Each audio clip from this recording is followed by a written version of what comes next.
Պարոն Սիմոնյան, զուգահեռ հիմա ընթանում է Հայաստանի Հանրապետական Կուսակցության համագումարը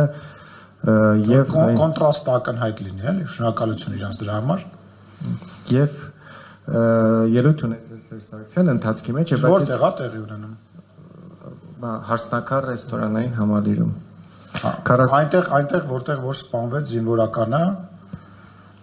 44-օրյա պատերազմը չկանգնեցվեց մի վախկոտ պոպուլիստի պատճառով, ինչե թե իրեն դավաճան չասեն։ Սա Սերժ Սարգսյանի խոսքից մեջբերում էր, ով անդրադարձել է 44-օրյա պատերազմին եւ ըստ էության հայտարարել, որ այն հնարավոր էր կանգնեցնել ինչ-որ մի փուլում, բայց չի արվել։ Դրա պատասխանը բազմաթիվ անգամ տրվել է եւ ներողություն եմ խնդրում, ինձ ավելի կոմֆորտ է օրինակ մեկնաբանել Հովիկ Աղազարյանի ասածները, որտեղ նա գործող ազգային ժողովի պատգամավոր է, քան Սերժ Սարգսյանի պես մերժված մի անձնավորությանը, ես մի բանը որ կարող եմ ասել, շնորհակալություն եմ հայտնում, որ նույն օրն են անում, որ կոնտրաստ ակնհայտ լինի,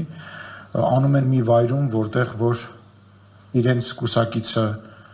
ծեծի է ենթարկել, իր կուսակցի թիկնապահները այնքան են ծեծի ենթարկել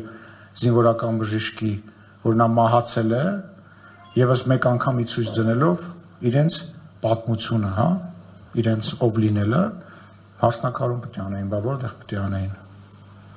Այլ բան չունեմ իրան ասել։